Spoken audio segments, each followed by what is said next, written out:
If you look at modern culture, I mean, we are just completely obsessed with hacking time. Oh, absolutely. Everything is about speed. Right. Like we want the 30-day fitness shred. We want the 10-minute summary of a 500-page book. Yeah, the 2-hour prime delivery. Exactly. We want visible results, and we want them yesterday. Yeah. It's like we treat time as this enemy that just needs to be defeated through sheer efficiency. And we've engineered our entire lives around that immediate gratification. And, the issue is that it bleeds into how we view personal development, too. Totally. We expect, like, a weekend seminar or maybe a new daily planner to just fundamentally alter our character by Monday morning. But then you encounter the realm of spiritual growth, and suddenly you hit this massive wall. A huge wall, yeah. Because, according to the stack of sources we are diving into today, which includes historical research, ancient cultural notes, and specifically this core document titled Lifelong Discipleship and Legacy,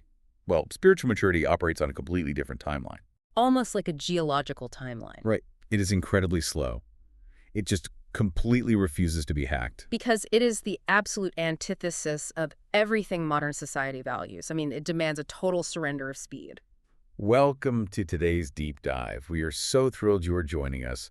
Today, our mission is to really explore these profoundly countercultural concepts found in our source material. It's going to be a good one. Our goal for you today is to unpack this radical idea. What if the most important measure of your life isn't, what you accomplish, or the empire you build, or the metrics you hit? Right. What if it's about who you become and who you influence behind the scenes? And to really grasp the magnitude of that paradigm shift, we have to address a really common trap first. Which is? Well, even for those of us who know better, who have been around faith circles for a long time, it is so tempting to subconsciously slip back into viewing spiritual growth as a checklist. Oh, this syllabus mentality. Exactly. We treat discipleship like a syllabus. You complete a season, you read the required books, you get the metaphorical badge, and then, boom, you move on to the next tier of enlightenment. Okay, let's unpack this. Because our source text forcefully pulls us back to the original ancient blueprint. It really does. It argues that discipleship is not a stage of the Christian life. It's not like a beginner's module that you just test out of. No, it is the Christian life. Right. It's this lifelong pilgrimage of transformation where there is literally no graduation day. Yeah, from the moment someone decides to follow Christ until their very final breath, they're in this continuous, unending process of character formation. But the problem is, when we hear the word discipleship today, we instantly picture a classroom. We do. We picture someone taking notes while a teacher talks at a whiteboard. Yeah. And to understand what this lifelong process actually entails, we have to completely abandon that modern educational model. We have to step back into the first century Jewish cultural context. Let's talk about that context, actually, because the text brings up the Hebrew word talmid. Yes, Talmud. Which translates to disciple, but it carried a much heavier weight back then than the word student does for us today. Oh, a completely different way. A Talmud wasn't just someone trying to acquire a rabbi's information or memorize their theology to pass a test. Right. It was an immersive, full-life apprenticeship. I mean, the selection process alone was incredibly rigorous. Only the absolute best and brightest young minds were even invited to follow a prominent rabbi. And if you were chosen, your goal wasn't just to know what the rabbi knew. Your singular obsession was to become exactly who your rabbi was. Yeah. You studied their reactions, their tone of voice, how they ate, how they handled interruptions, how they treated the marginalized, everything. And there's this specific detail in our notes that paints such a visceral picture of this dynamic. It mentions an ancient Jewish proverb about this relationship. Yeah. May you be covered in the dust of your rabbi. I just love that. Think about the physical reality of that for a second. Mm-hmm. These are dry, unpaved, arid roads in ancient Judea. Very dusty roads. Right. So to be covered in someone's dust means you are walking so agonizingly close behind them, matching their every single stride, that the dirt kicked up by their sandals is literally settling onto your clothes and your skin. It's about relentless, inescapable proximity. Yeah. Because information does not automatically equal transformation. Look at the disciples in the New Testament. They spent 3 years listening to the greatest teacher in history, and they still misunderstood him constantly. Oh, all the time. They argued about who was the greatest. Exactly. They completely missed the point of the parables. They fell asleep when he asked them to pray. Classic. Right? The transformation didn't happen because they heard the best sermons. It happened through the slow, sometimes agonizing, but beautiful process of shared life and proximity. But that proximity completely clashes with our modern expectations. I mean, we treat spiritual growth like a software update. Software update, yes. You know, you just click download, wait a few minutes, the phone restarts, and boom, you have the new operating system. All the bugs are fixed. Exactly. You're a new person with bug fixes applied. But what the source describes is much more like learning the craft of a master carpenter. You don't become a master carpenter by just reading a manual on woodworking. It takes decades of sweeping the shop, making mistakes, ruining really expensive wood. Hitting your thumb with a hammer? Yes, and just being in the room, watching the master's hands. Which means when Jesus said, "Follow me," it wasn't an invitation to add a new religious activity to an already busy schedule. It wasn't about attending a weekly gathering. No, it was a total radical reorientation of a person's identity and their priorities. I mean, the men who heard that call literally dropped their fishing nets, Abandon their tax booths. left their entire economic security network behind to enter into an apprenticeship where they didn't even know where they were going to sleep that night. But here is the friction with that master carpenter analogy for me. What's that? When you are sweeping the shop for a decade, making mistakes, ruining wood, it doesn't always feel like spiritual growth. No, it doesn't. It often just feels like failure. Yeah. And the text actually validates this feeling by breaking the spiritual life down into 4 distinct and sometimes brutal seasons. Yeah, it's a natural progression, but it's rarely a comfortable one. Walk us through those. So first, there's the season of awakening. This is the early enthusiasm, the thrill of discovery when faith feels, vibrant and emotional and new. The honeymoon phase. Exactly. You see God working everywhere. But second is formation. This is where that initial emotional high inevitably fades. Reality sets in. Yeah, and you have to do the hard work of developing deep roots and consistent daily habits when nobody is watching. Okay. And the third? Third is refinement, which is a season of profound testing, trials, and very often silence. The wilderness. The wilderness. And finally, the season of influence, where a mature, tested faith begins multiplying into the lives of others. I have to admit, I struggle with this part of the text. Specifically, that third season, refinement. It's the hardest one. Because if God genuinely wants people to grow and thrive, why is the wilderness or the trial phase so essential? I mean, doesn't a long delay or a season of profound silence or intense suffering just make people feel like they've been abandoned? Oh. Like, why does the architecture of spiritual growth require going through a desert? Well, it feels like abandonment to our modern sensibilities because we naturally equate comfort with God's blessing, right? And we equate hardship with God's absence. Right. If things are hard, I must be doing something wrong. Exactly. Yeah. But the text uses some incredible historical examples to explain the actual mechanism of the wilderness. It argues that it's not a punishment, it's a classroom. Okay, give me an example. Look at Moses. He grew up as the prince of Egypt. He had power, wealth, an army at his disposal. He tried to deliver his people using his own strength, his own way, and ended up committing murder. And God's response wasn't to immediately put him in charge. God sent him into the desert of Midian for 40 years to tend sheep. 40 years of absolute sensory-depriving obscurity, going from commanding generals to literally talking to livestock. Yeah, because the mechanism of the wilderness is ego death. Wow. 40 years of isolation in a harsh environment fundamentally rewires a human psychology. It strips away the pride, the self-reliance, the belief that your own cleverness can save the day. He had to be broken down. Moses had to unlearn Egypt before he could learn heaven. That's a powerful way to put it. Or look at David. He gets anointed by a prophet to be the next king of Israel. But instead of a coronation, He's on the run. he spends years hiding in literal caves, running for his life from a paranoid king. Or Joseph. He had prophetic dreams of leadership, but had to endure betrayal by his own brothers. Enslavement. Enslavement, unjust imprisonment for years before ever rising to power. So think about the holding pattern in your own life right now as you're listening. That career delay, that relationship that just isn't healing, that unanswered prayer that feels like a cruel punishment. The text argues that is actually your Midian. It's your cave. It's your cave. What is happening in those seasons of refinement is a structural integrity test. A structural integrity test. I like that. Trials expose whether a person's faith rests in their favorable circumstances or if it rests solely in God. I mean, when the money dries up, when the diagnosis is bad, when the reputation is ruined, does the faith survive? That's the real question. The wilderness forces faith to shift from emotional enthusiasm, which is incredibly fragile, into durable conviction. It Yeah. burns off the impurities of our own ambition. Yeah. From a human perspective, it looks like a tragic delay. But from a kingdom perspective, it is necessary divine preparation. So knowing that these brutal seasons of refinement are inevitable, how does a person actually survive them? Good question. Like, how do you sit in a cave or a prison season for years without becoming deeply cynical or braining out or just walking away from the faith entirely? You need a survival strategy. Right.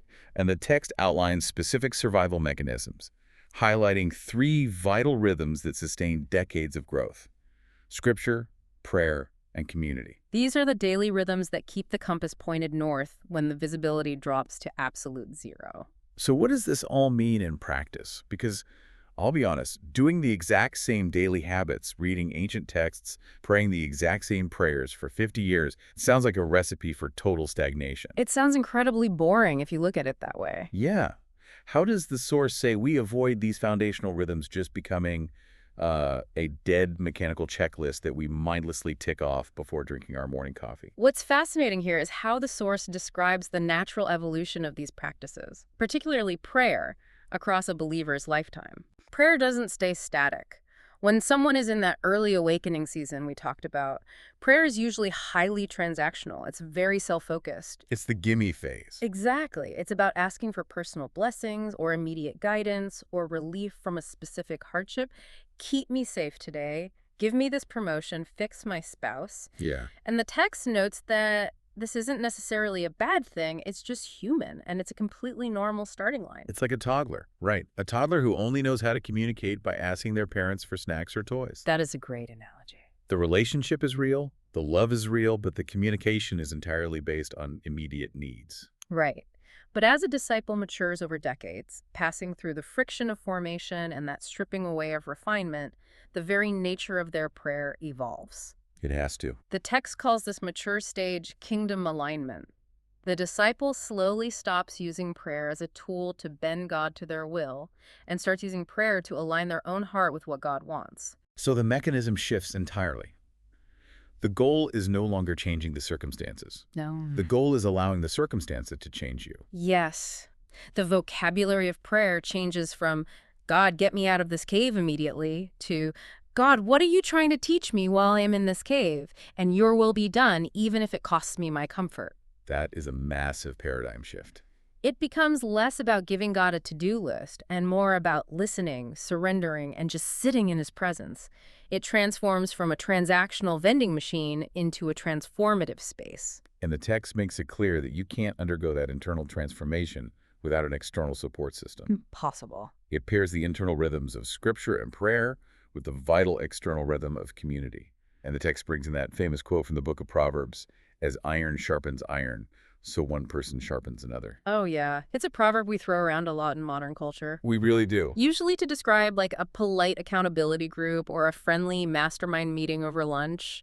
But if you think about the actual physics of iron sharpening iron, it isn't a gentle, polite process. Not at all. It requires violent friction. It requires sparks and heat and 2 hard surfaces literally grinding against each other to hone an edge. That's such a vivid image. Right. Community isn't just a support group where we pat each other on the back and drink coffee. It's the messy, difficult space where our rough edges get ground down by dealing with other flawed people. Faith simply cannot survive in a vacuum. I mean, look at the early believers in the book of Acts. They didn't just attend a 60-minute service on Sunday and then go their separate ways. No, they were entangled. Deeply entangled. They shared their physical resources. They devoted themselves to teaching, to fellowship, to breaking bread in each other's homes. They were all up in each other's business. Yeah. That kind of thick community provides the friction necessary to expose your blind spots. And it provides the relational safety net to keep you going when you are in the middle of a refinement season and you are just desperate to quit. Which brings us to the ultimate trajectory of all this. Because once a person has endured these painful seasons of growth and they've anchored themselves in these evolving daily rhythms, their faith inevitably begins to overflow. It naturally spills out. It moves from internal survival to external multiplication. And here's where it gets really interesting. This is truly the crescendo of the entire document. If faith stops with your own personal enlightenment or your own moral improvement, it has failed its mandate. The core premise is this: disciples make disciples. Yes. The end goal of all this slow, painful, beautiful growth is generational impact. And the text unpacks this brilliant architectural blueprint for this found in the New Testament, specifically in 2 Timothy 2.2. Walk us through that. So the Apostle Paul, nearing the end of his life, is writing to his young protege, Timothy. And he gives him a specific command. He says, "What you have heard from me, entrust to faithful people who will be able to teach others also." Wow.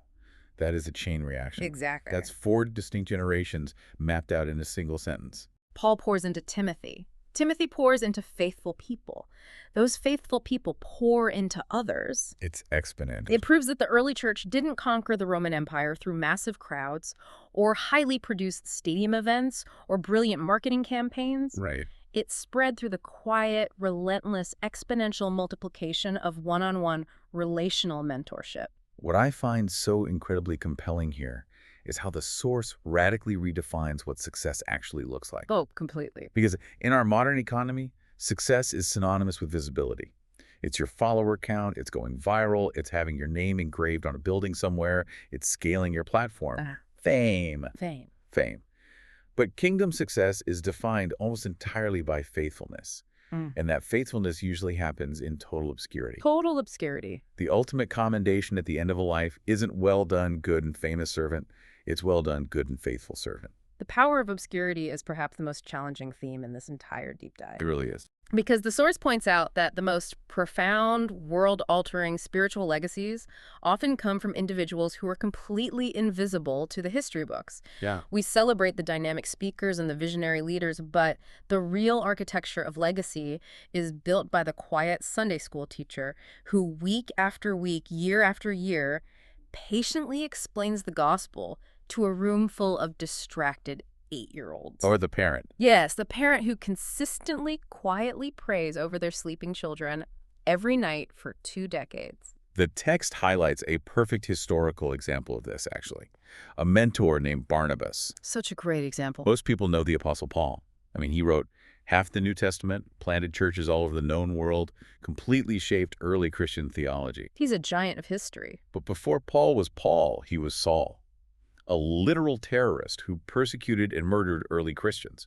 So when he experienced his conversion, the church was terrified of him. Naturally, they thought it was a trap. Exactly. Nobody wanted him around. Under Barnabas. His name literally translates to son of encouragement.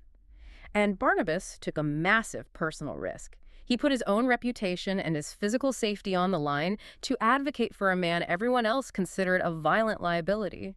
Because Barnabas believed that transformation was real when literally no one else would. Right. He brought Paul to the apostles, he mentored him. And if Barnabas doesn't step into the gap in obscurity, if he doesn't risk his own standing to invest in this controversial new convert, the trajectory of the early church looks entirely different. That is the literal mechanism of invisible influence. Barnabas didn't write the soaring theological letters to the Romans or the Corinthians. No, he didn't. But he mentored, defended, and shaped the man who did. He invested deeply in the person, and the impact of that quiet investment multiplied across the Mediterranean basin and ultimately changed the course of human history. So bringing this right down to the ground for you listening right now, the text challenges the reader to create what it calls a generational influence map. A great exercise. It really is. It asks you to stop looking for a stage or a massive platform, and instead look at the ordinary, mundane relationships already in your life. The people right in front of you. Your coworkers, your children, your neighbors, the younger person at your office who is struggling. Who are the people currently in your everyday orbit that you can intentionally invest in? Who can you violently, lovingly sharpen like iron? Yeah. Who can you mentor in small, quiet ways that will absolutely never get you an award? Because the truth is, investing in a few people deeply over a long period of time is how you build a legacy that actually outlasts your own physical life. It bypasses the fragile nature of fame and anchors your impact in the enduring nature of human character. Okay, to summarize everything we've covered in this deep dive lifelong discipleship, is not a 30-day sprint for visible achievements. No, it is not. It's not a software update. It is a slow, methodical walk in the dust of the rabbi. Beautifully said. It requires enduring the sensory-depriving wilderness of refinement to burn away our ego. It demands maintaining the daily rhythms of evolving prayer and the friction of community. And ultimately, it means taking everything you've learned through all that pain and joy and passing the baton to the next generation. If we connect this to the bigger picture, it forces us to realize that true legacy always outlives the architect. Always. History is not shaped merely by the people standing in the spotlight holding the microphone. The foundation of history is built by the quiet, faithful individuals who planted seeds deep in the soil, knowing full well they would never live long enough to see the tree grow or enjoy the shade it provides. Which leaves us with this final provocative thought to chew on today. Think back to our opening conversation about how desperately we crave instant, visible, measurable results in our modern lives. Yeah. If the ultimate eternal measure of your life is the people you help form, consider this.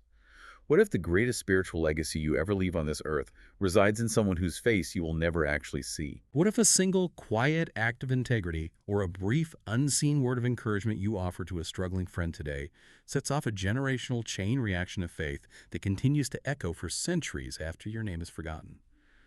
Thank you so much for joining us on this deep dive. Keep learning, keep exploring, and we'll catch you next time.